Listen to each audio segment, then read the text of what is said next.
다른 친구들은 없어요, 지금. 굳이 뭐, 누구지? 승민이는 있겠다. 오늘 책이 없어가지고 서점에 갔다 와가지고 그랬지. 승민이 있고 하은이 있겠네. 다른 3명의 친구들은 없네요. 그러니까 없는 건 아까 말했듯이, 쌤이 이거는 여러분 잘 집중하고 공책에다가 중요한 것만 필기하면 돼요. 쌤이 간단하게 필기할 걸 알려줄 테니까 필기하면서 중요한 내용 파악하면 됩니다. 그리고 아까 말했듯이 필기 자료 줄 거니까, 쌤이 줄 거니까, 그거 가지고 이제 더 이해하고, 그리고 이제 다음 주에 쌤이 여러분들 이제, 자습 평가 문제 좀 있으니까, 다음 주에는 쌤이 여러분들 독서와 관련해가지고, 잠깐만, 이거 있잖아, 이거. 요거. 동원쌤과, 여기구나. 동원쌤과 함께 국어, 요거. 이 정도 되는 거. 독서 이론책이에요. 잠깐만, 목차를 보여줄까? 잠깐만.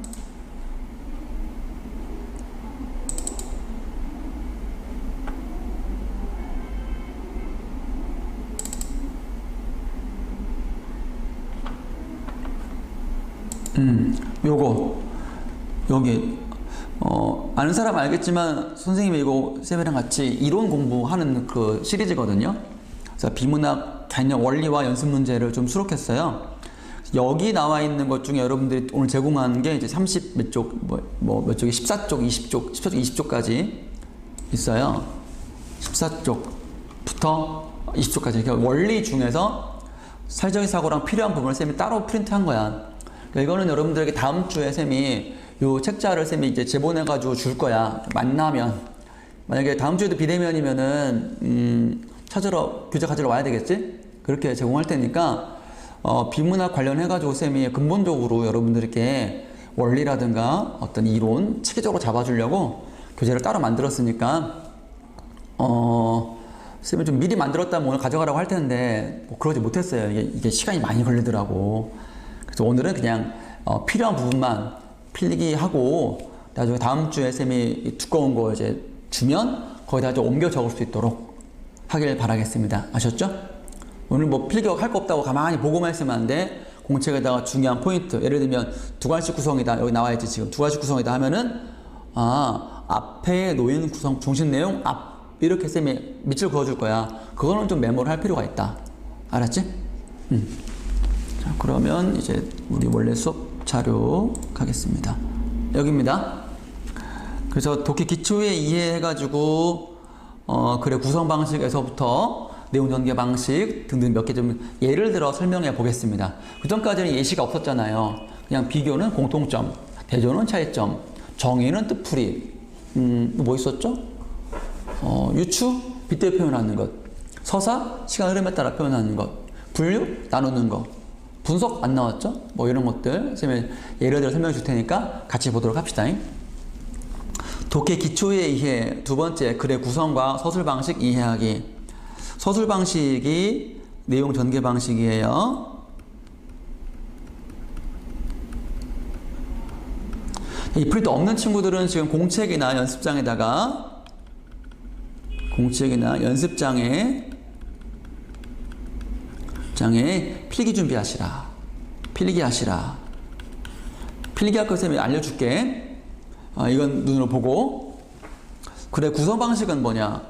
글쓴이는 자신이 말하고자 하는 바를 효과적으로 전달하기 위해서 글을 쓰는 목적에 알맞은 방법으로 내용을 질서 있게 조작하는데 이를 구성이라고 한다.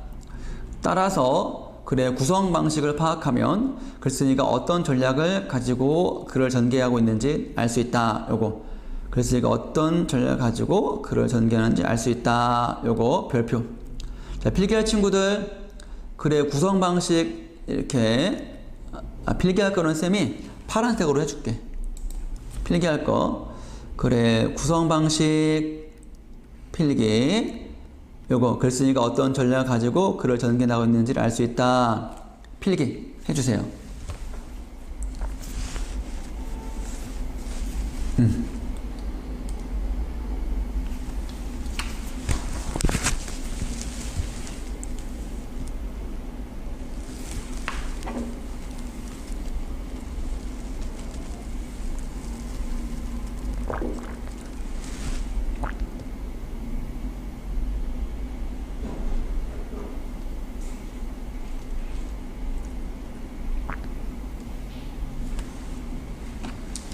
자, 됐나요?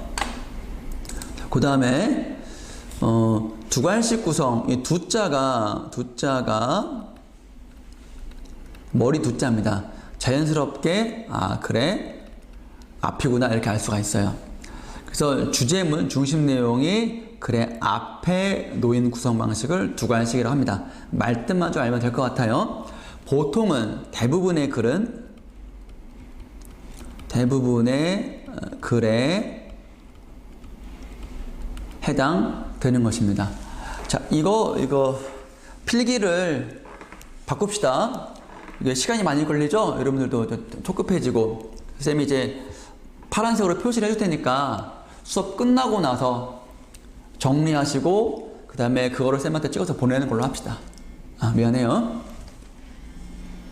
잠깐만, 쌤이 이제 다시 미안해요. 자, 두괄식은 그래서 이렇게 주제문 앞에 있다. 예를 한번 볼까요? 고려가 건국되면서 국호를 고려라 한 데는 고구려를 계승한다는 뜻이 명백하게 담겨져 있다. 고구려는 부여의 후예이고 부여는 단군의 후손이자 천손의 후예인 까닭에 혈통이 신성할 뿐만 아니라 만주의 넓은 땅을 가진 강국이라는 것이 고구려 계승의식 속에 잠재되어 있었다. 고려는 그러한 역사의식을 가졌기에 고구려의 후예인 발해 유민을 포섭같이 받아들였고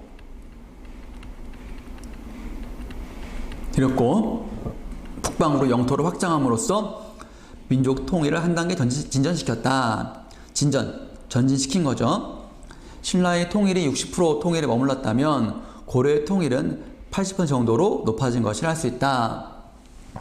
이랬을 때 한 단락의 중심 내용이 뭐냐를 판단할 때 글 전체를 좀 아울러야 되기도 하지만 보통은 우리가 첫 번째 문장과 끝의 문장을 좀 주목하는 편이에요. 보통은.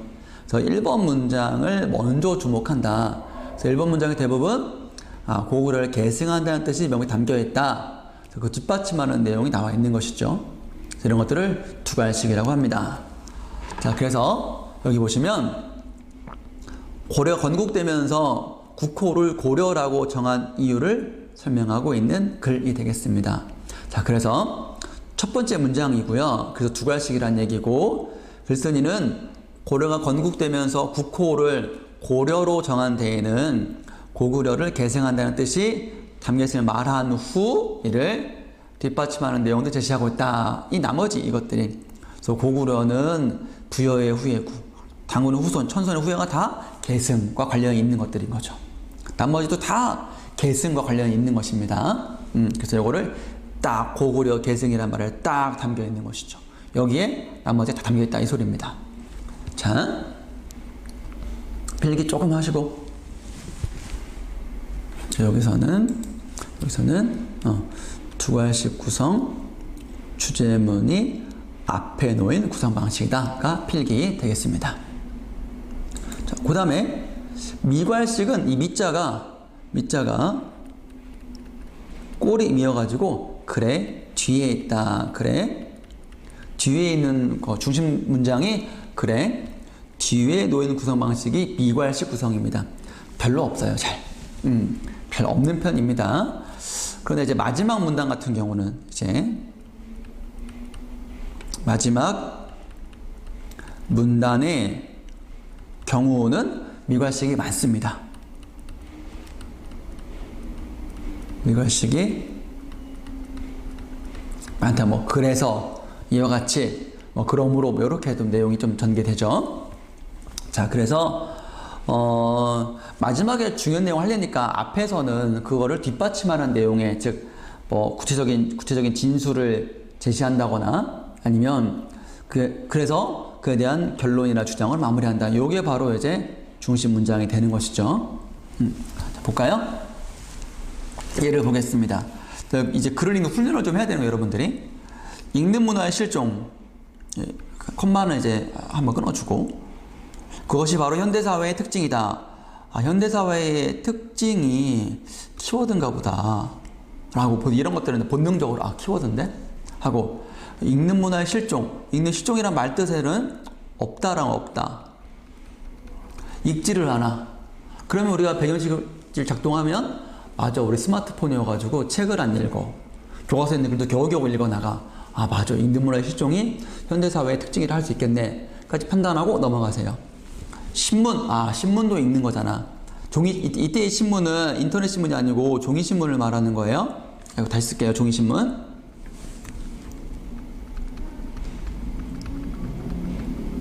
종이 신문. 예, 판매 부수는 날로 떨어지는 반면이니까 요거는 이제 대조에 의한 내용 전개 방식이고요. 텔레비전의 시청률은 증가하고 있다.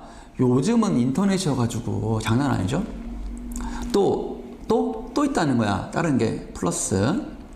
깨와 같은 글로 구성된 20쪽 이상의 책보다 그림과 여백이 많은 만화책류가 늘고 있다. 요즘은 웹툰. 다 그것도 인터넷 미디어네요. 보는 문화가 읽는 문화를 대체해 간다. 그러면 여기서 이제 읽는 문화와 보는 문화가 서로 다르구나. 그래서 이거는 이제 선생님이 썼지만 여러분들 머릿속에는 보는 문화하고 읽는 문화, 요즘 보는 문화가 대세구만. 읽는 문화가 이제 없어져가지고 안 좋은 점은 뭘까? 이런 것들 생각해 볼 수가 있겠습니다. 예측할 수 있습니다. 그래서 읽는 일에는 피로가 동반하지만, 그렇죠. 지금도 이제 우리가 전자로 보는 거 아닙니까? 읽는 거 아닙니까? 피로하죠. 근데 보는 거는 휴식이 따라온다. 그래서 이거는 서로 특징을 대조적으로 말하고 있는 거예요. 대조이고요. 그러니 이를 저버리고 놀이만 쫓는 문화가 범람하고 있지 않은가. 요거는 글쓴이의 태도가 드러나 있어요. 글쓴이의 태도를 엿볼 수가 있어요. 태도는 보는 문화를 긍정할까요? 아니면 부정할까요? 여러분 판단해 보세요.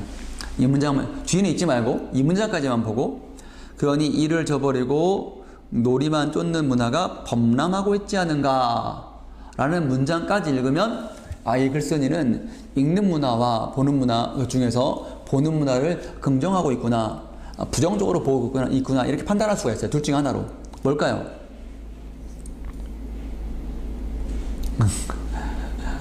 이를 저버리고 놀이만 쫓아. 그게 보는 문화의 특성이죠. 근데 그것이 범람한데, 범람은 우리가 어떤 뜻이냐면 넘치는 거예요. 넘치는 건데 사랑이 넘친다를 사랑이 범람한다 라고 합니까? 아니죠. 범람은 강물이 뚝을 범람해서 홍수가 났다 이럴 때, 제방을 범람했다 이럴 때 쓰는 거예요. 부정적이라는 겁니다.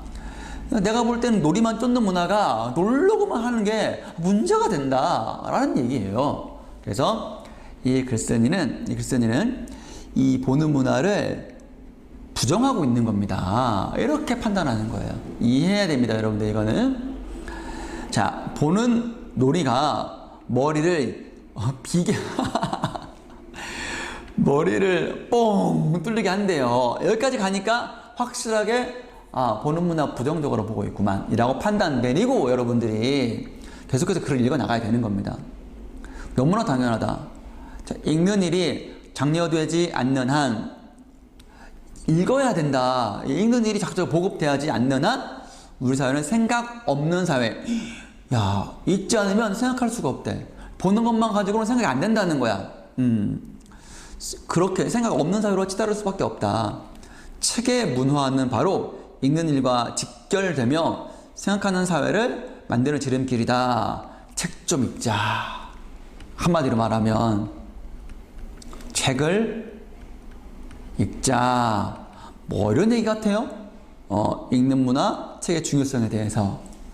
됐습니까? 아까 이 문장. 그러니 여기에서부터 뉘앙스가 읽는 문화야, 보는 문화야. 두 개 다 중요해? 아니면 하나만 중요해? 뭐가 중요해? 긍정이야, 부정이야? 라고 깍 레이더를 막 돌리다가 딱 꽂히는 거야. 읽는 문화 긍정, 보는 문화 부정. 되는 거구만. 물론 뭐 다른 글에서는 이게 보는 문화를 부정으로 보는 것도 반박 들어올 수 있어요.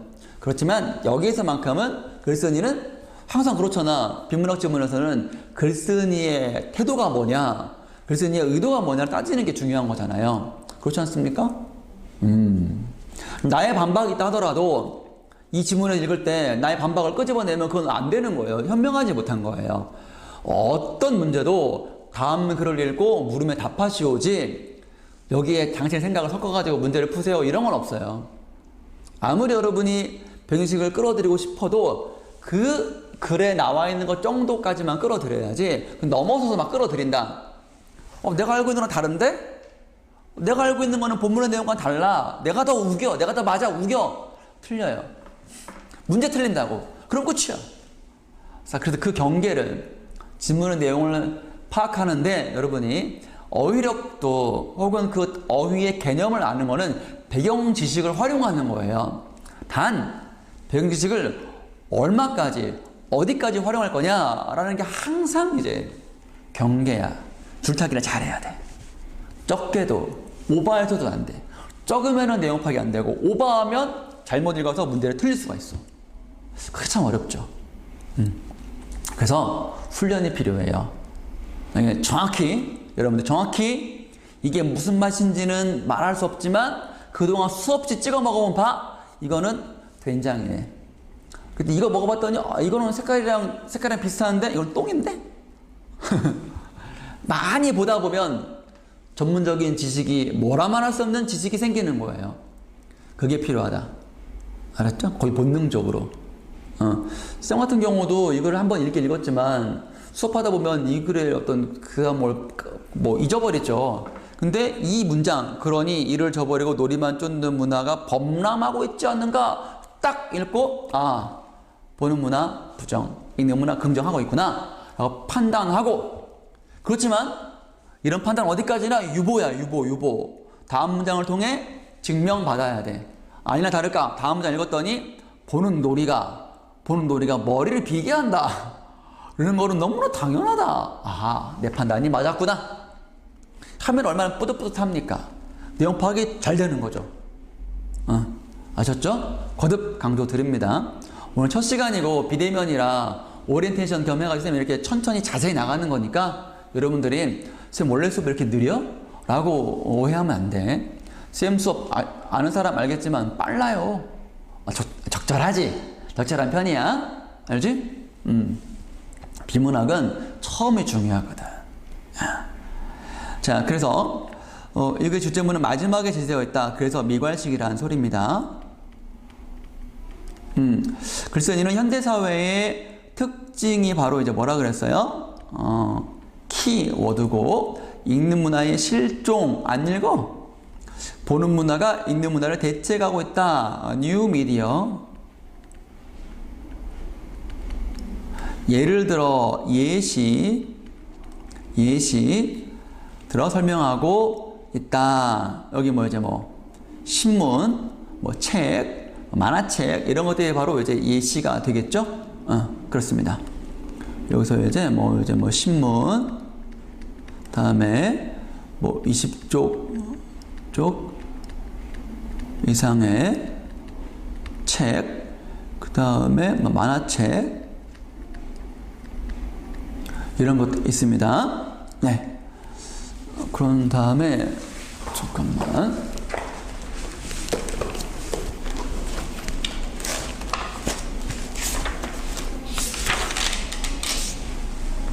다음 페이지까지만 좀 더 나가봅시다. 마무리 지읍시다. 필기 다 했나? 넘어갈 뻔했네. 잠깐만. 그래서요. 여기서 미괄식에서는 필기할 게 미괄식 구성은 주제문이 글의 뒤에 놓이는 구성 방식이다. 썼고요. 필기 다 하셨죠? 그 다음 페이지 넘어가겠습니다. 그래서 여기 그래서 일이 읽는 일. 여기 이제 읽는 일입니다. 읽는 일이 장려되지 않는 한 계속 이제 보는 문화로만 가면 안 돼. 읽는 문화가 다시 이제 부활해야 된다는 얘기입니다. 그래서 정리되지 않는 한 우리 사회는 생각 없는 사회로 전락할 것이라고 우려하면서, 그러니까 읽는 일이 돼야지만이 생각하는 사회로 될 것이다 라고 이제 그렇게 이해되죠. 그래서 이제 부정의 문장은 우리가 이제 사고를 통해서 여러분들이 긍정의 문장으로 바꿔가지고 이해하는 게 좋아요. 문장으로 바꿔, 다시 쓸게요. 다시 쓸게요. 문장으로 바꿔 이해하는 것이 좋다. 이렇게 더 말씀드릴게요. 그러니까 이게 자꾸, 왜냐 한국 사람들은 이제 부정적인 어떤 그 문장을 좀 꺼려 하거든. 될 수 있으면 긍정적으로 말하려고 노력하는 게 우리 문화의 어떤 민족 특성이에요. 언어에도 부정 표현은 별로 없어. 긍정의 표현이 훨씬 많지. 그러니까 긍정의 단어가 훨씬 많다고. 뭐 긍정, 뭐 바람직하다, 뭐 지향, 뭐 그런 식이 훨씬 많다고요. 알았죠? 자, 그래서 우려하면서 체계 문화가 생각하는 사회를 만드는 지름길이다. 지름길도 이것도 이제 빗대어 표현한 거예요. 진짜 지름길은 진짜 걸어가는 길은 아니잖아. 뭐 첩정이다 만드는 좋은 방법이다. 이렇게 이런 의미로 지름길이라는 걸 쓴 거죠. 빗대어 표현한 겁니다. 네. 35분까지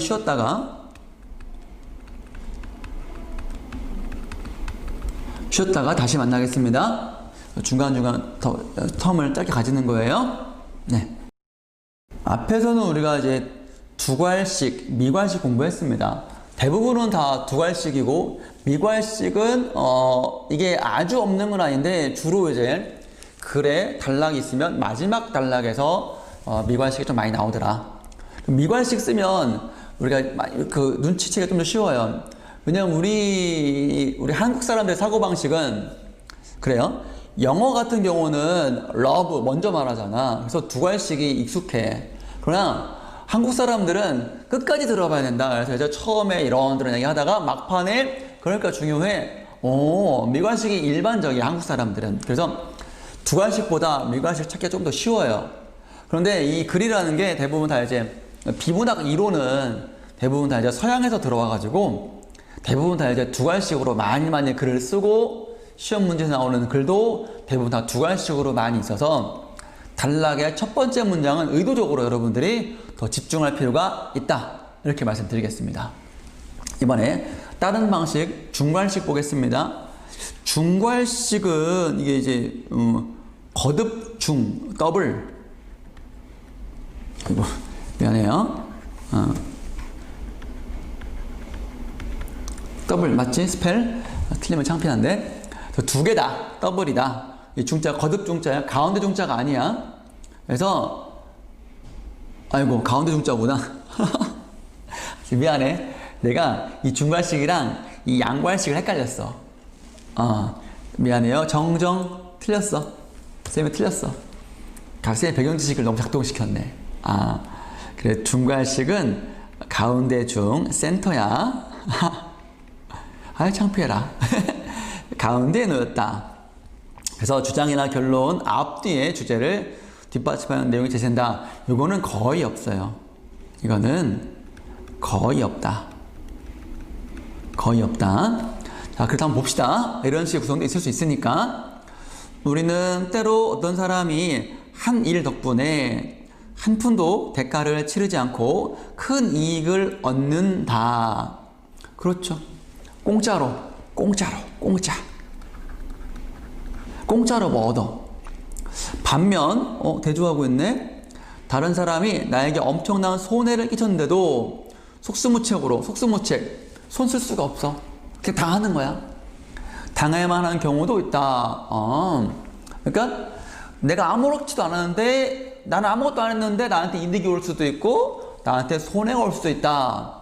그런 것들이 여러분들이 경험상 없다 하더라도 그럴 수 있지 정도 이해하면 좋죠. 이처럼 이런 것들이 좀 이제 내용을 좀 정리해주는 표지야. 이런 것들이. 자, 이처럼 이런 것들이 내용 정리를 알려주는 표지가 되겠습니다. 어떤 사람의 행위가 시장을 통하지 않고 다른 사람에게 경제적 이익이나 손해를 주는 현상을 외부 효과라고 합니다. 외부 효과. 외부 효과의 개념을 지금 설명하고 있는 거예요. 자, 시장 밖에서 일어나기, 외부니까 나 말고 다른 사람 때문에 내가 좋은 영향, 안 좋은 영향 가졌다는 얘기겠지. 여기서 말하는 이익은 바로 요것일 것이고, 당하는 게 바로 이제 손해겠지. 시장 밖에서 일어나기 때문에 외부라는 수식어가 붙는 이 현상에는 좋은 것이 있는가 하면 나쁜 것도 있다. 여기 이게 바로 이제 사례예요. 사례 이렇게. 대부분 이렇게 이론 나오면 사례로 뒷받침하는 게 많이 있습니다. 그래서 장사가 잘 되는 큰 식당이 들어선 덕분에 원래 매출이 신통치 않았던 노래방에 손님이 밀려오는 경우는 좋은 외부 효과. 반면 연탄 공장 주변에, 연탄 공장 비하하는 것은 절대 아니고요. 예를 들면 그렇다는 겁니다. 주변의 주택가 주민들이 집단적으로 진폐증은 이제 병인데, 이제 탄가루가 폐에 들어가서 폐 기능이 이제 점점점 안 되는, 숨쉬기 어려워지는 그런, 이건 고칠 수가 없는 병이래요. 그런 경우 나쁜 외부 효과의 사례다. 그래도 우리가 여러분들 왜 커피 전문점 스타벅스 상권이라고 있잖아요. 스타벅스 상권, 스세권, 역세권, 역 주변의 상권, 역세권이라고 하듯이 스타벅스 상권에도 스세권이라는 말이 있대요. 그러니까 스타벅스 사람 많이 몰리니까 스타벅스 주변의 음식점들이 막 매출이 막 올라. 이런 것들은 그만큼 스타벅스가 사람들이 많이 간다는 소리겠죠. 이럴 때는 긍정의 외부 효과라는 얘기네요. 중괄 19성 가운데 중심 내용이 담겨있다 였었고요. 자, 이 글의 주제문은 글의 가운데에 질서되어 있다. 그래서 이는 다른 사람으로 인해 자신의 이익이나 손을 얻는 경우가 있다고 전제한 후, 전제라는 말 좀 어려운데요. 전제라는 말은 근거로 삼다 이 소리입니다. 근거로 삼다. 그래서 그런 현상을 외부 효과라고 정의 내린다. 정의, 뜻풀이 내린다. 그런 다음 그에 대한 구체적인 사례를 제시했다. 예시의 방법인 거죠. 이해를 돕고 있다. 우리들은 거꾸로 이런 게 있으니까 이러한 내용이구나 라고 판단해야 될 것이다. 아셨죠? 그 다음에 양괄식, 아까 말했던 양괄식이야. 미안해요. 그래.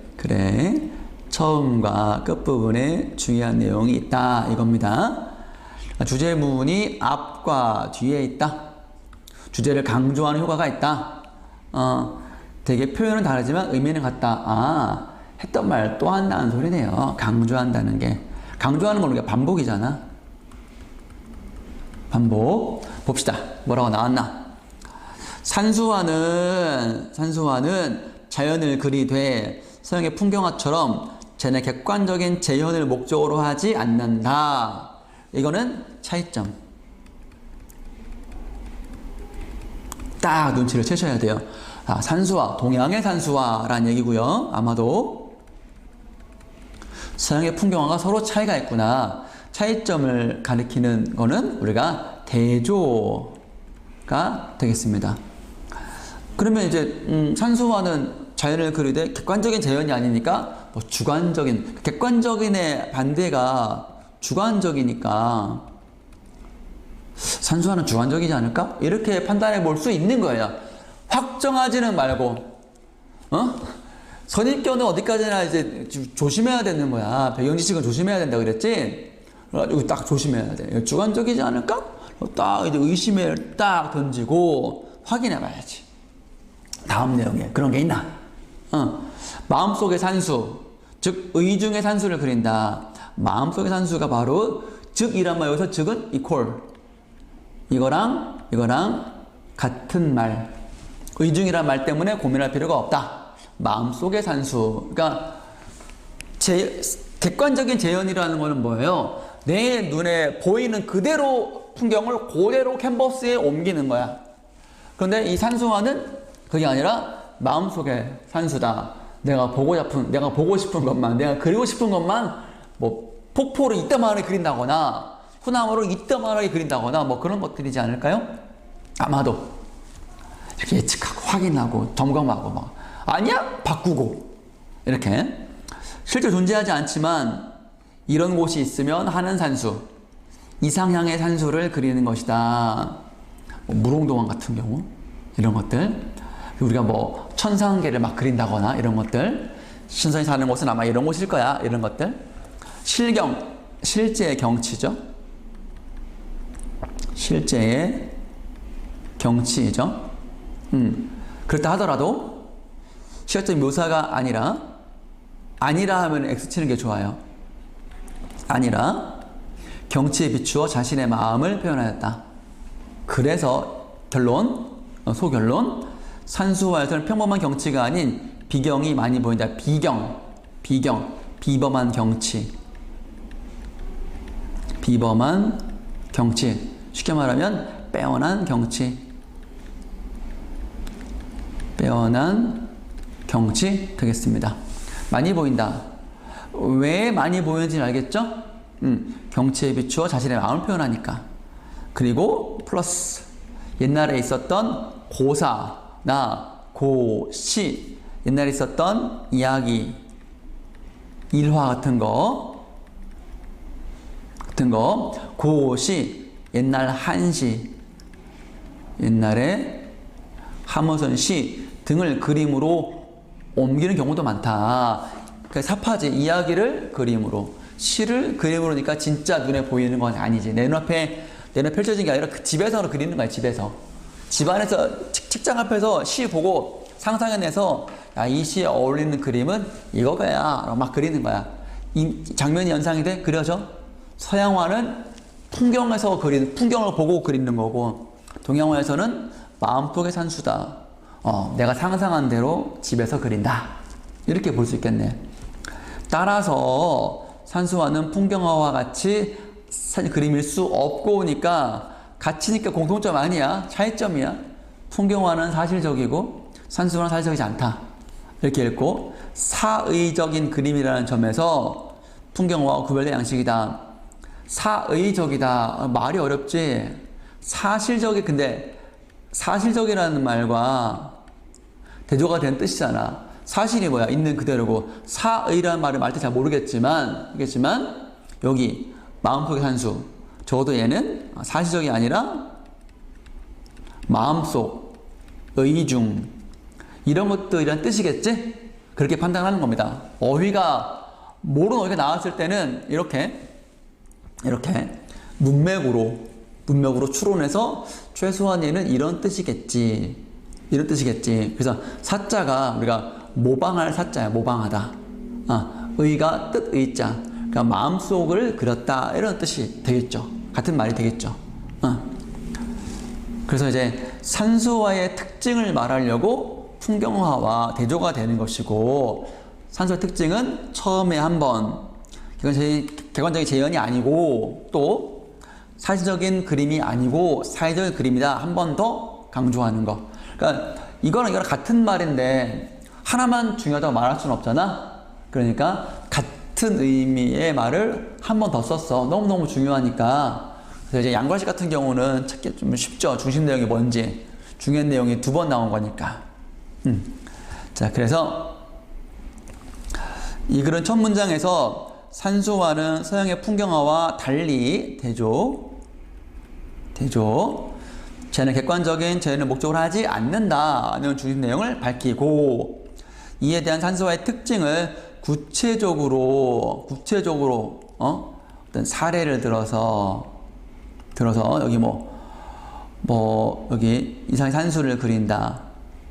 또 이제 평경치 아닌 비경이 많이 보인다. 고시를 그리는 경우도 많다. 이런 것들이 바로 이제 예시가 되겠죠. 그런 다음, 사의적인 성격을 지닌 산수화는 풍경화와 구별되는 양식임을 제차는 다시 밝히고 있다. 이처럼 이 글은 주제문이 앞과 뒤에 배치되어 있는 양괄식 구성을 취하고 있다까지입니다. 양괄식 구성, 양쪽에 이렇게 있다라는 얘기입니다. 필기.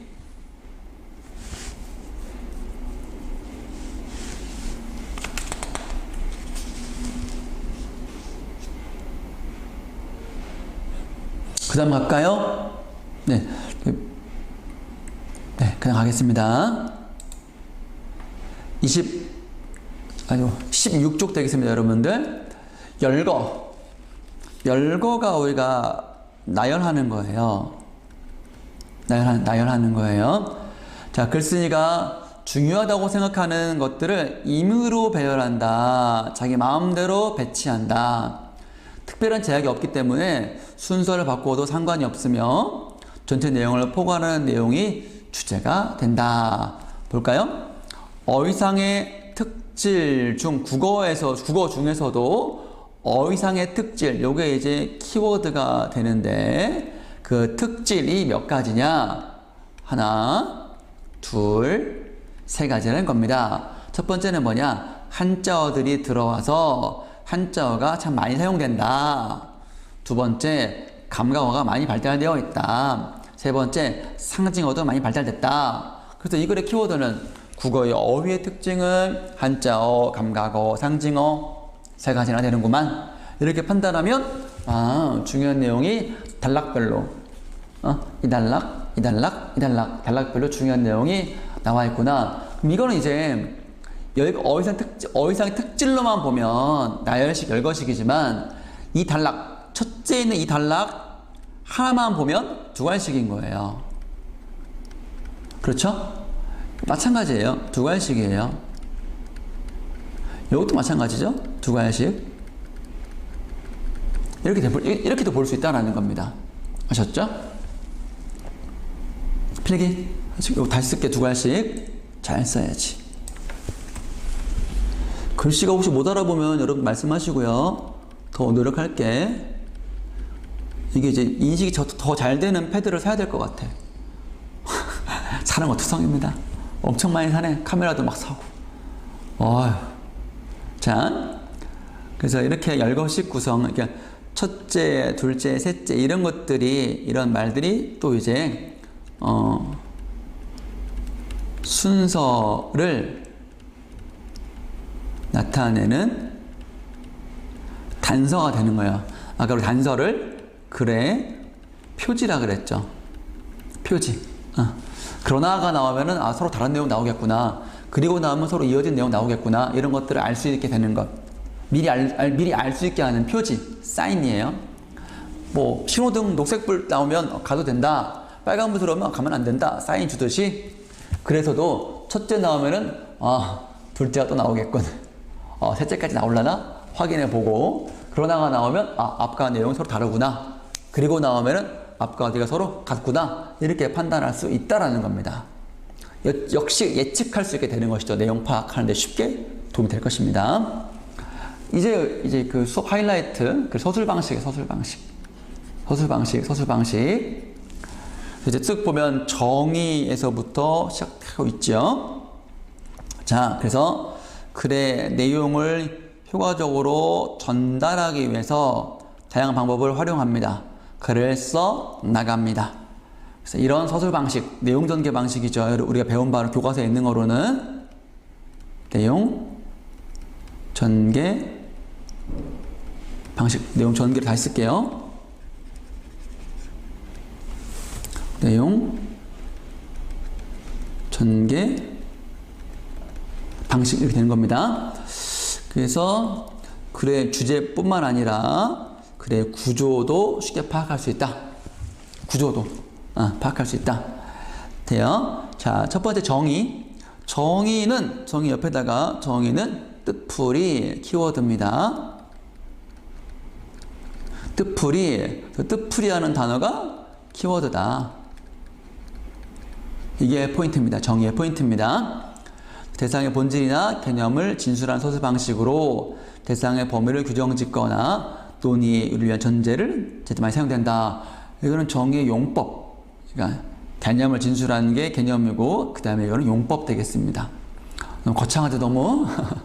그만큼 키워드니까 많이 주목해보라. 이 소리로 이해하면 될 것 같습니다.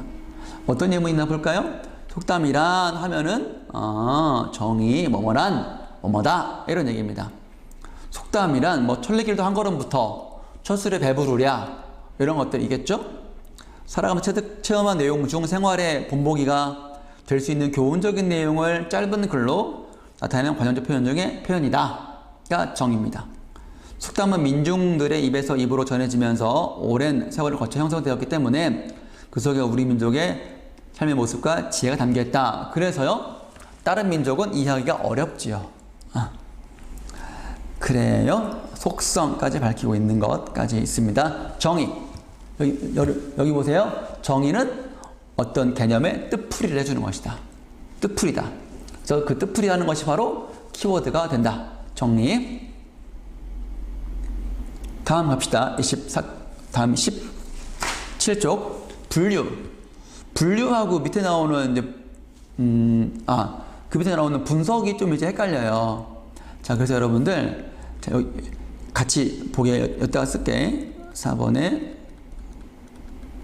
분석은 자, 분류하고 이제 분석 있잖아요. 시계. 예를 들면 시계를 분석하면은 이런 문장이 나와요. 시계는 시침, 분침, 투침으로라고 쓸게요.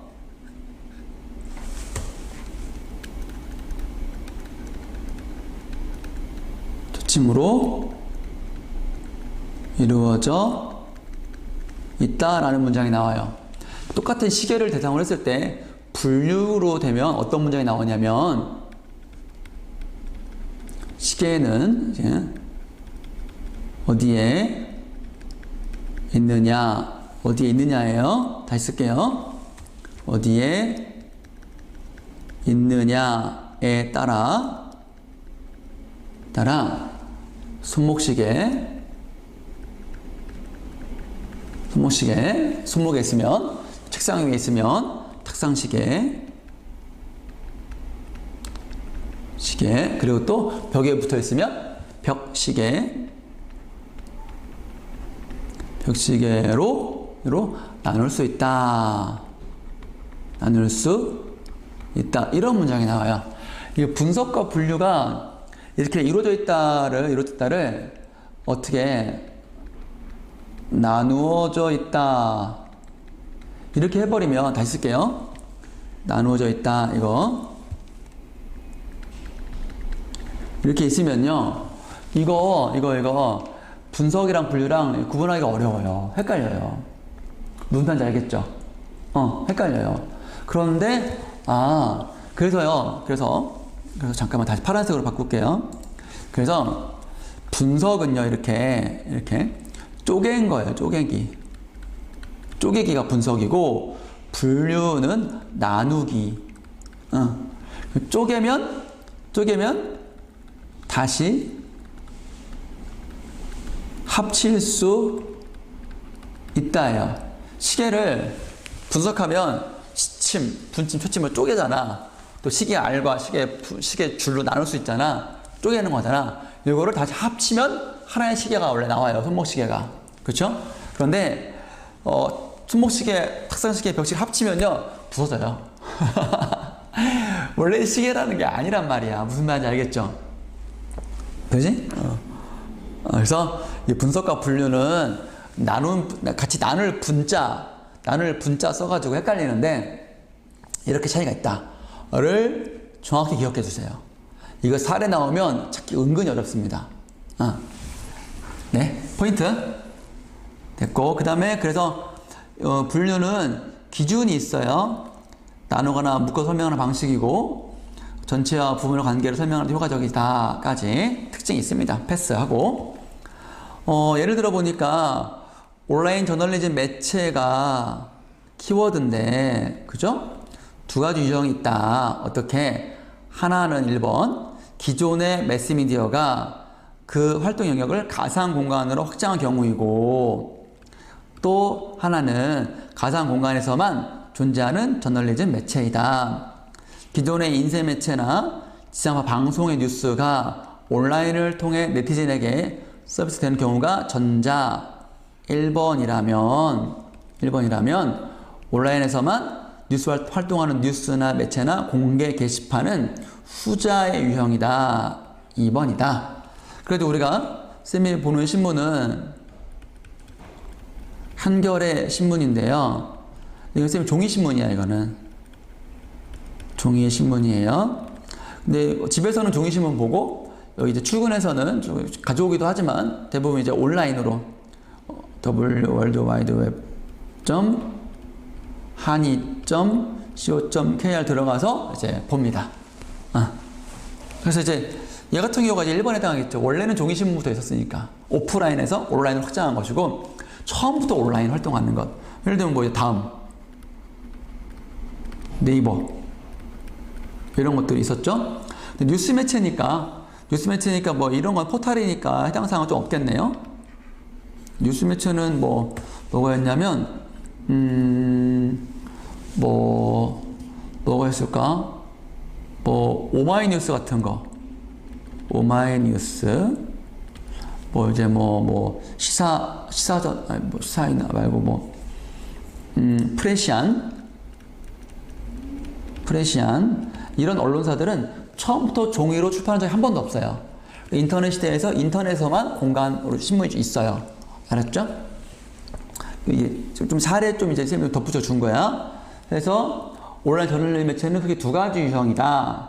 했을 때 여기서 좀 아쉬운 건 뭐냐면 이렇게 여러분들 여기 보면 일정한 기준에 따라라고 했는데 여기서는 이렇게 기존의 매스미디어가 이렇게 한 1번의 경우나 2번의 경우나 여기에서 어떤 기준인지 이 기준이 다시 쓸게요. 이 기준이 명확히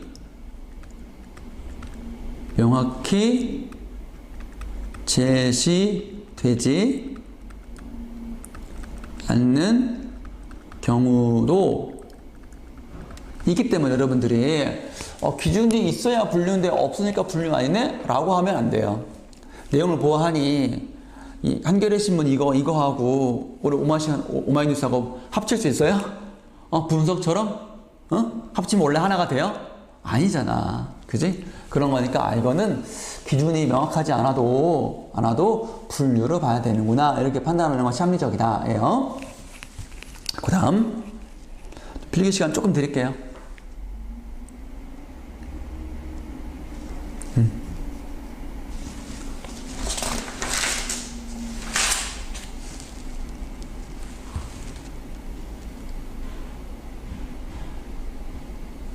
됐어요? 네. 자, 3번 예시. 예시는요, 옆에다가 키워드가 뭐냐면, 사례만 쓰자, 그냥 사례. 사례가 예시의 키워드예요. 굉장히 많이 나오는 거야. 그래서 예를 들면, 이 딱 나왔다면, 예시구나. 그 예시는요, 어떤 사실이나 현상이 이게 어려워서 글쓴이도 이게 어려워서 안 되겠다. 이것만 썼다가는 사람들이 어려워해서 내 글 안 읽을 것 같아. 이거를 이해하기 위한 쉬운 사례를 좀 들어줘야 될 것 같아. 라는 독자를 위한 배려에서 나오는 거예요. 이게 얘가 이해하기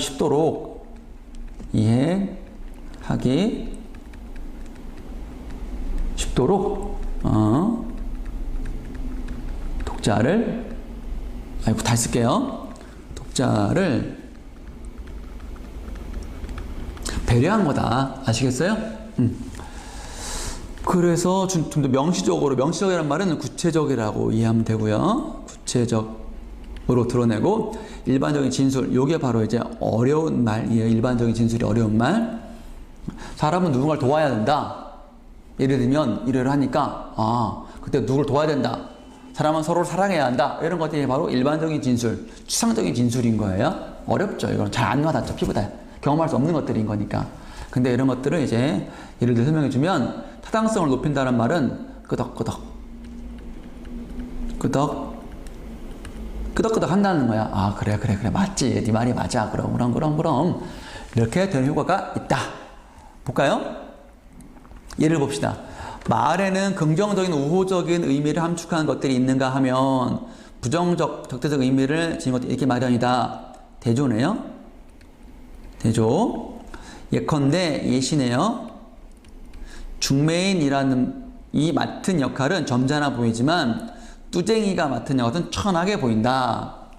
중매인, 우리가 이제 부동산을 거래할 때 쓰는 부동산 중개 사무소에 있는 그분들은 중개인, 중매인, 서로 이제 살려는 사람과 팔려는 사람의 가운데서 서로 거래를 원활하게 해주시는 분들이죠. 괜찮아요. 근데 뚜쟁이는 이제 나쁜 뜻이에요. 돈 주고 여자를 사는 거야. 그럴 때 고객을 한 나쁜 놈들이 이제 원활하게 어떤 나쁜 짓을 하기 위해서 중간에 여보시오, 돈 얼마 줄 테니까 나 여자가 필요한데 좀 주시오, 이렇게 하는 거야. 똑같이 이제 서로 당사자의 거래를 중간에 중매하지만 뚜쟁이라고 하면 또 이제 나쁜 뜻이 있는 것이죠. 천하게 보인다. 맞아요. 간첩이나 첩자는 첩보원이나 정보원보다 더 경멸받아요. 간첩, 첩자 하면은 좀 나쁘게. 왜냐면 정보원, 첩보원 하면은 좀 영화에 나올 것 같은 007 같은 그런 멋진 그런 사람들의 느낌이 있죠. 서로 다르죠.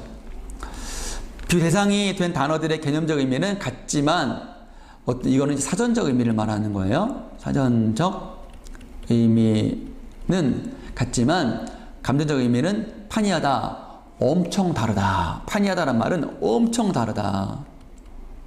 엄청 다르다라는 거예요.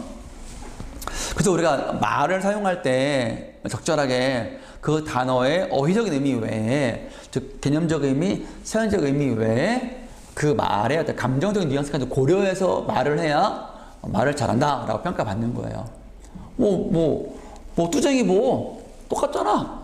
그러면 굉장히 그 말을 들으면 기분 나쁘단 말이야. 알겠죠? 자, 그래서 요 글을 읽어봤더니 사례를 이렇게 제시하니까 이 문장이 더 잘 이해가 되더라 라는 겁니다. 예. 그 다음에 분석, 아까 설명드렸죠? 분석은 한마디로 말하면 쪼갠 거 합치면 원래 하나가 돼 라는 소리였습니다. 어떤 구성 요소나 부분들로 나누는 건데 이 나누는 거를 쪼개어 설명한다로 이해하면 더 잘 쉽게 할 수 있어요. 왜? 나누다는 분류에도 나오는 말이니까. 자, 서로 연관된 여러 부분들로 이루어진 대상의 특징이나 기능, 원리 등을 설명할 효과적이다. 풍력발전기는 이렇게 변속장치, 발전기, 날개, 아이고 하나 더 했네? 지웁시다. 아이고 다 지웠네. 날개, 변속장치, 발전기, 사람이네? 아 그렇대요. 대충 예, 그럽시다. 이렇게 했다. 세 개다. 합치면 원래 하나 발전기가 된다. 알았죠? 그림 진짜 못 그리는 게 뽀록이 나버렸어. 에이 외계인 돼버렸네. 자, 날개는 이렇고, 변속장치는 이렇고, 발전기는 이렇대요. 그러니까 문제에서 풍력발전기 날개는 어떻대 하면 여기 와서 이 동그라미 1번 문장 읽어가지고 OX 판단하면 되고요. 변속장치는 2번 판단하면 되고요. 발전기는 3번 판단하면 되는 겁니다. 아셨죠? 여기 분석, 체크, 필기. 다음 넘어가요. 묘사는 주로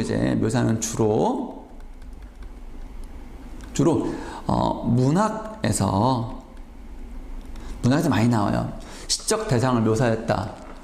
이렇게 예를 들면 시적 대상인 산을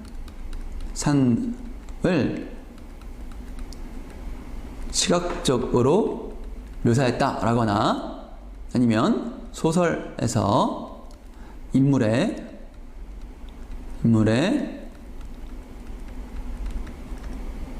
외양, 겉모습이나 공간적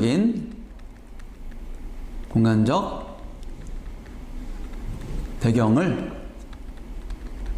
묘사했다. 배경을 묘사했다. 이런 말로 주로 많이 나와요.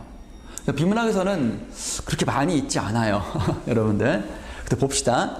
그래서 한마디로 키워드로 말하면 묘사는 뭐냐면 그림 그리듯이 바로 묘사의 키워드입니다. 그래서 뭐 일정한 순서도 있고요. 직접 보고 있는 느낌을 당연히 주죠.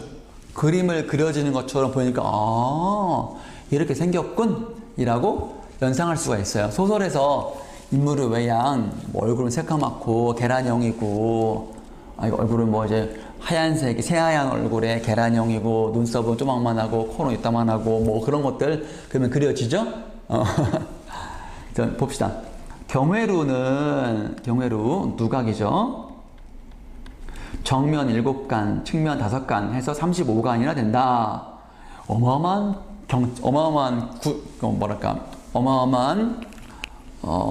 뭐라고 해야 되지? 스펙? 어마어마한 단어가 안 떠오르네? 어마어마한 건물이라는 소리입니다. 2층 누마루 집인데 아래층은 돌기둥을 세우고 위층은 나무로 지었다. 지붕은 앞뒤 지붕면이 높이 솟아오르고 옆 지붕은 중간에 가서 붙고 그 윗부분에는 삼각형의 단면이 생기는 팔짝 지붕 형식이다. 팔짝 지붕에서 앞뒤 지붕이 만나는 정상에 용마루를 쌓고 그 양끝은 새가 입을 벌리고 있는 모양이나 새의 꼬리 모양 흙을 구워 설치한다. 이거요, 진짜 재수없는 문제가 뭐냐면 다음 중 경회루의 누각의 구조를 그린 그림이다. 다음 중 본문 설명과 일치하지 않는 것은 뭐냐 이렇게 나와요. 이제 막 그림 그리는 거 2층이니까 이 돌기둥이 있고 뭐 이렇게 있고 이렇게 있고 뭐 그리고 뭐 어쩌고 이거 중에서 기역, 니은, 디귿 뭐 이래가지고 기역의 설명이 뭐냐? 그럼 여기 봤을 때 기역이 이거 같네? 하면 새가 입을 벌리고 있는 뭐 팔짝지붕이다. 그렇게 매칭시키는 문제가 나오는 거예요. 환장하죠. 그런 게 있었다. 여러분들이 여기서 만나게 될 책 있잖아. 연습 문제 이런 거 많어. 그 다음에 유추. 좀 중요합니다. 자, 유추는 여기 보세요. 유사성을 바탕으로 비슷한 성질이 있어요. 비슷한 성질이 있어요. 그래서 잘 알려지지 않은 것이 포인트예요. 키예요, 키. 잘 알려진 것은 미끼예요, 미끼. 진짜 키가 아니에요. not point예요. bad point. 빗대어 진술하는 거예요. 왜요? 잘 알려진 거는 쉽게 설명할 수 있기 때문에 잘 알려져가지고. 잘 없죠? 여기 보세요. 이거 유추의 대표적인 예로, 유추는 이제 빗대어 표현하는 건데, 빗댐인데 키워드가 아주 많이 알려진 예로는 이런 거예요. 자, 여기 보세요. 도입종, 외래종이에요. 생물 중에 여기에 있고 잠깐만요. 복도에 이름 써 있어. 한 친구가 와가지고, 자, 도입종 있고 그 다음에 토종이 있어요. 우리나라 토종이죠.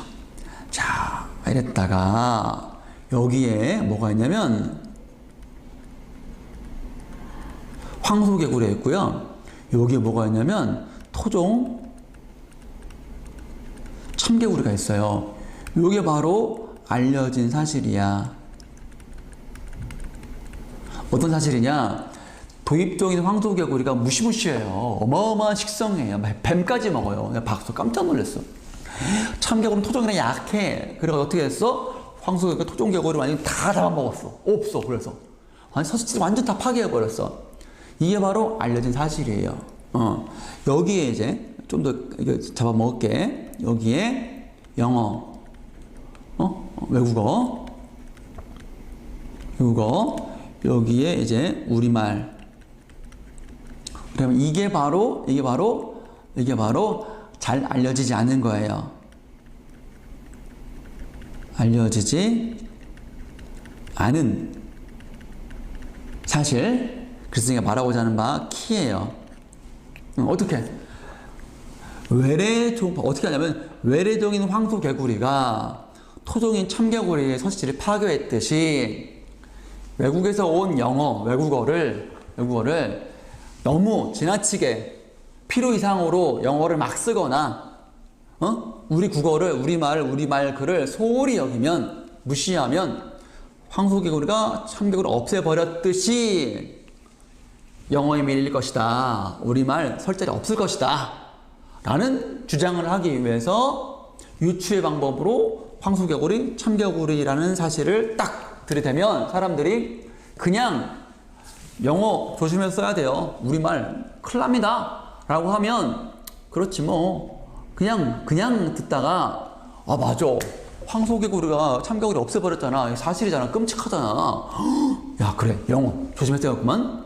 이렇게 더 효과적이다라는 말이, 설명하는데 효과적이다라는 말은 이렇게 이해하면 되는 거예요, 여러분들. 이해했죠? 이해해야 돼. 알겠지?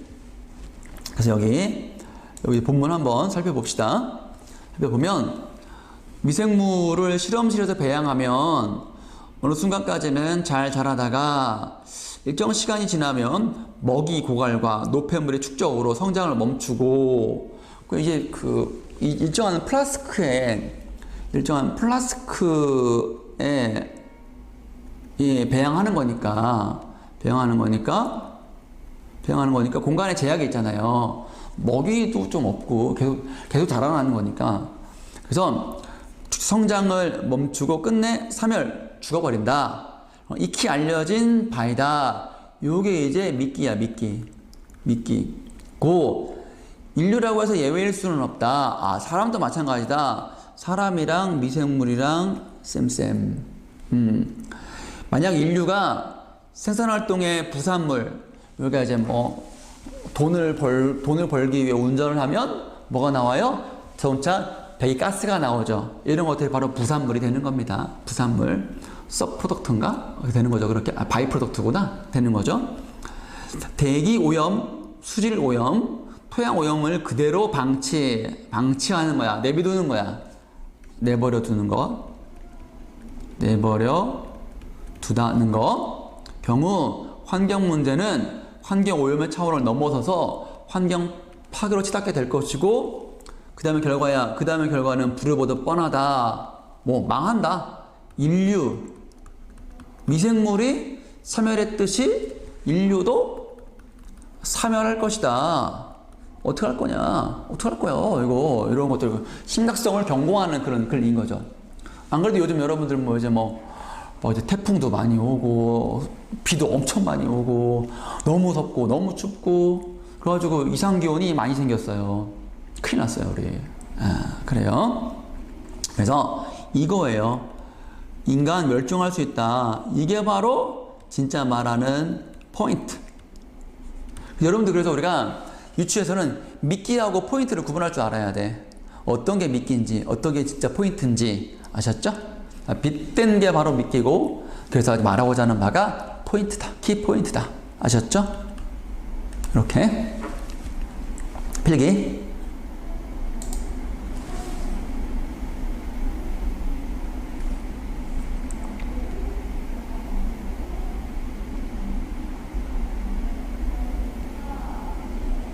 그 다음 비교대조 보겠습니다. 비교대조. 비교는 공통점이 키워드, 대조는 차이점이 키워드. 많이 했었죠? 그래요. 있습니다. 밑에 판소리 사설, 이거는 우리가 말하는 춘향전,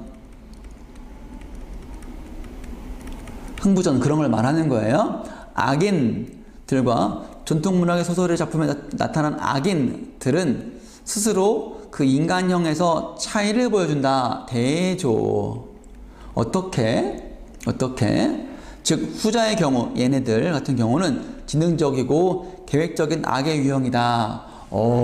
진짜 나쁜 사람들이네. 반면 전자의 경우 얘네들 같은 경우는 그러한 지능적이고 계획적인 악의 유형이 아니라 우리가 듣고 보아서 증오하기보다는 웃음을 받아 넘기게 되는 그런 유형이다. 그래서 우리가 해악, 풍자적 인물이다. 그래서 춘향전의 변학도, 흥부놀부전의 놀부 보면은 아주 그냥 뭐랄까 우리가 사이코패스 같은 그런 악인은 아니죠. 물론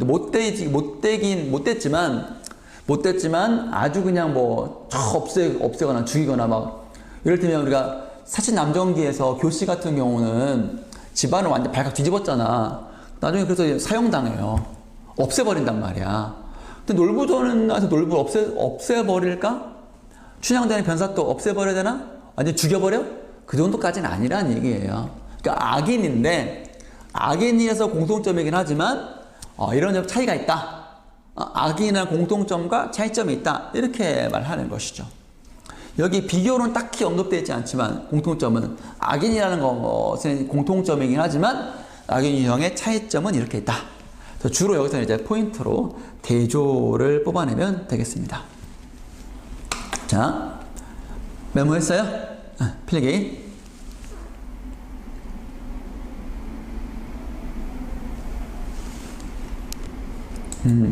그 다음에 이제 비교의 예문인가 보네요. 봅시다. 영화는 주로 이제 처음에 나오는 것 키워드는 스크린이라는 일정한 공간 위에 시간적으로 흐르는 예술이며 연극 또한 무대라는 제한된 공간 위에서 시간적으로 예술이다. 공통점이죠. 공통점. 시간 이런 것들. 두 예술 모두 시간과 공간의 예술이라는 점에서 다른 분야의 예술에 비해 가까운 위치에 놓여있다. 공통점. 영화 연극은 문학이나 미술처럼 한 사람의 창조적 노력만으로 이루어진 개인 예술이 아니라는 X. 그러니까 우리가 A, but B, not A, but B 하면 A가 아닌 거예요. 이건 그렇게 생각이 아닌 거예요. 여기도 미끼야, 미끼. B가 바로 키 포인트가 되는 거예요. 이 아니라 여러 부분의 예술을 종합하여 완성되는 예술이다. 그러면서 통한다. 공통점이 시간적으로 흐르는 예술이다. 그리고 여러분의 예술을 종합적으로 완성하는 예술이다. 라는 거네요. 시간과 공간의 예술, 종합하여 완성한다. 세 가지의 공통점의 키워드가 있네요. 이거.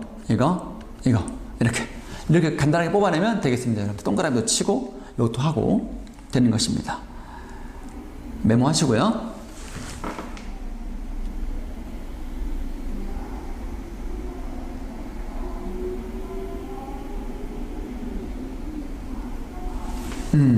자, 그 다음에 8번째 이제 서사 과정 인과 남았습니다. 마무리합시다. 자, 서사. 사건의 진행, 시간의 흐름에 따라 설명한다라 그랬어요. 보통 소설에 많이 주로 소설에서 많이 언급됩니다. 소설에서 문학 작품에서 비문학도 있을 수 있어요. 봅시다. 1789년 외우기도 쉬워요. 789 개최된 3부회에서 수적 우위를 수적 우위니까 많은 숫자를 앞세운 평민들은 귀족과의 동등한 투표권을 주장했으나 평민은 1표, 귀족은 3표였다고 합니다. 귀족들이 반대, 귀족들은 기득권이었으니까 그거를 반대했겠죠. 무산되고 말했다. 타협이 불가능해지자 제3의 신분의 의원들은 이렇게 평민을 대표하는 의원들은 국민의회라는 그들만의 의회를 구성하였다. 귀족과 국왕은 이를 빌미로 평민 의원들을 탄압했다. 그래서 이에 분노한 파리 시민들은 시의 동부 요새이며 정치범 수용소, 즉 정치적으로 반대해서 감옥 갇힌 사람들인 바스티유 감옥을 습격해서 이를 진압하려던 군대도 시민들이 연련 열게 돌려 감을 손을 쓰지 못하였으며 마침내 절대주의의 상징이었던 바스티유가 함락되었다. 바스티유 함락은 바로 프랑스 혁명의 시발점, 출발점이 되었다.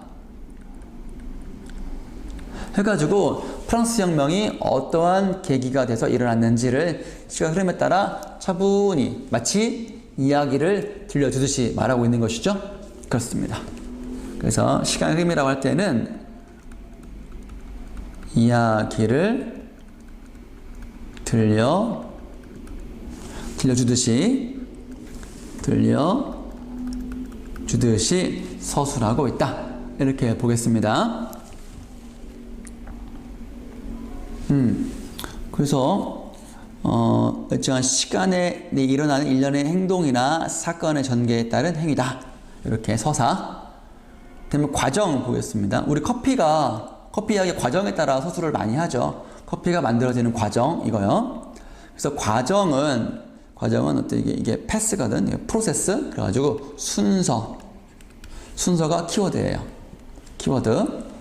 아까 서사는 뭐였지? 서사는 시간의 흐름이 키워드. 시간의 흐름이 키워드. 서사는 시간의 흐름이고 과정은 순서다.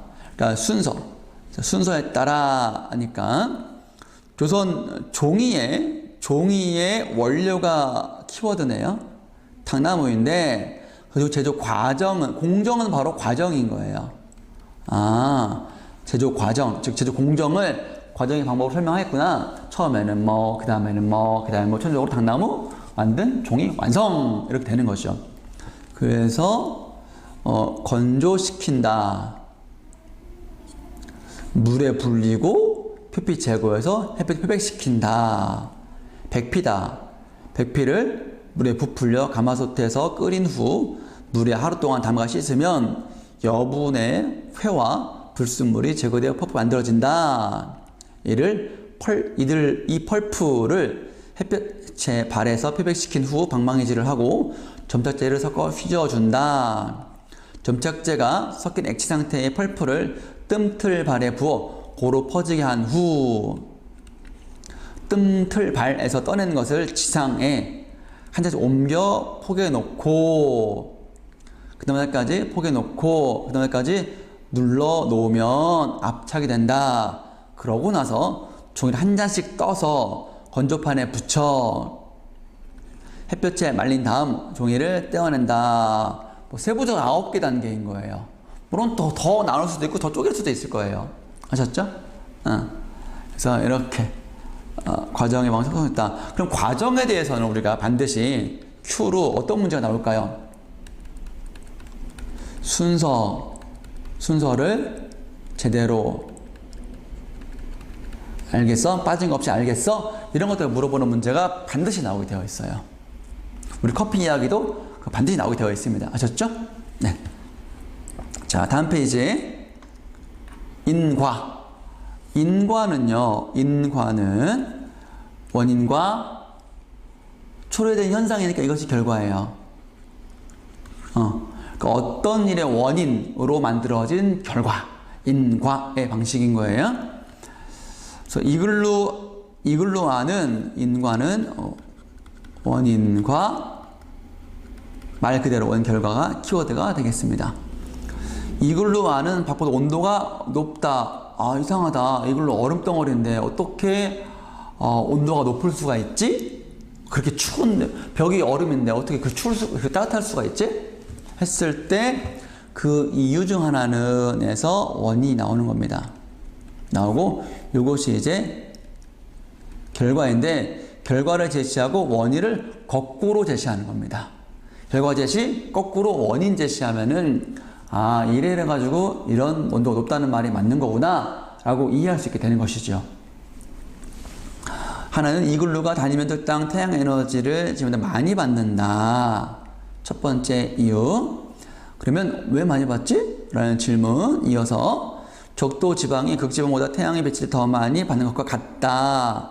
이것을 이제 유추라고 하는 겁니다. 그래서 다른 이유로 일부 과학자들은 온실효과를 든다. 두 번째 이유. 그래서 첫 번째 이유는 이제 그런 거예요. 지구가 있으면 적도 지방의 태양하고 극지방의 태양하고 좀 다르죠? 더 많이 받고 적게 받죠? 면적이 더 넓은 거니까. 더 많이 받는 면적, 단위 면적이 더 많으니까.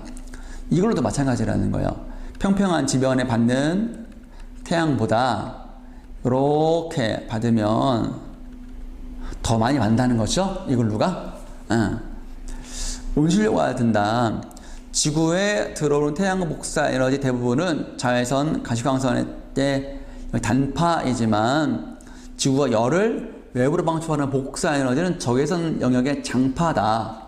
단파는 들어오지만 장파는 잘 못 나간다. 흡수가 된다. 그래서 따끈해진다. 그 때문에 지구 온도가 일정하게 유지가 된다. 들어온 만큼 나가면 지구 끝난다. 이것이 온실효과죠. 그래서 온실효과가 복사파를 차단한 것 같다는 데서 유래된다. 그래서 이걸로 내부도 더 많이 받아서 들어오지만 나가지를 않으니 얼음으로 가두니 더 따뜻해지는 것이다. 이때 따뜻해진다는 얘기는요, 바깥보다 따뜻해지는 거예요. 바깥이 영하 40도고 안이 영하 10도쯤이라는 겁니다. 근데 상대적이라서 바깥에 있을 때 안에 들어오면 오 따뜻해 이런 말이 나오는 거예요. 재보면 영하 10도 이겁니다. 상대적이죠. 자, 이유 알겠어요? 자, 그래서 따뜻한 이유 첫 번째, 두 번째 되겠습니다. 결론 이렇게 되는 거예요.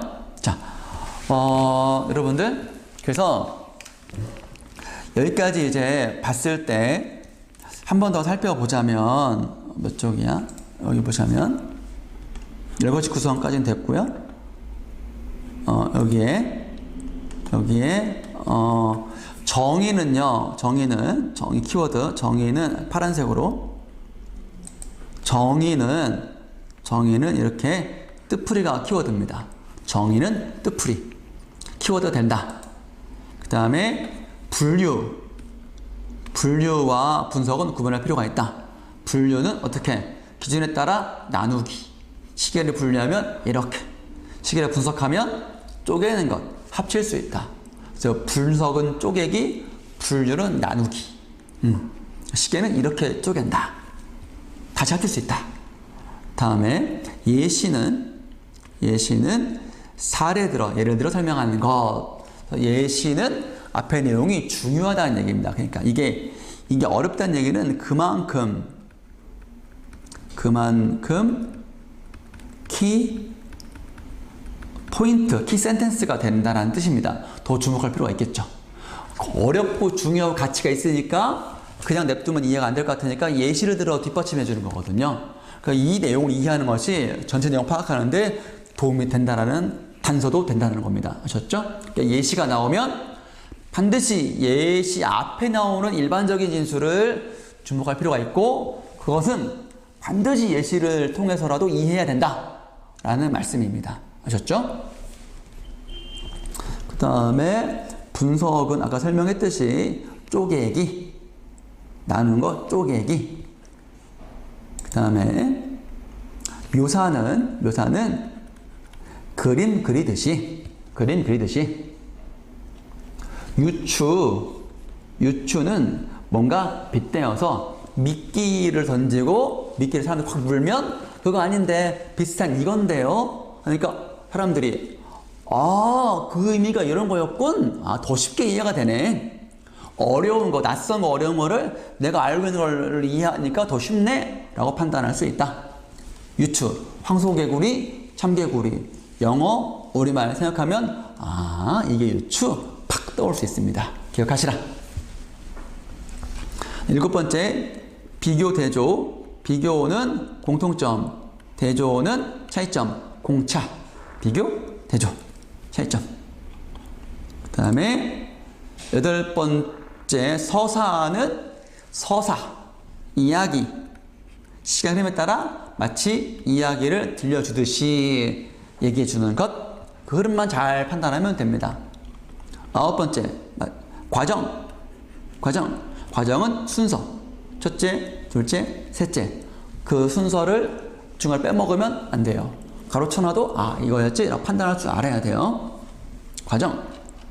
그 다음에 오늘 이제 마지막으로 인과 원인, 결과. 원인 결과는 굉장히 유기적이다. 원인 1, 결과 1. 원인 2, 결과 2. 이렇게 딱 매치가 돼요. 아셨죠? 했고, 그 다음에 여러분들 여기 나와 있는 28쪽은 다음 시간에 쌤이 좀 설명할게요. 다음 시간에 설명하고요. 그리고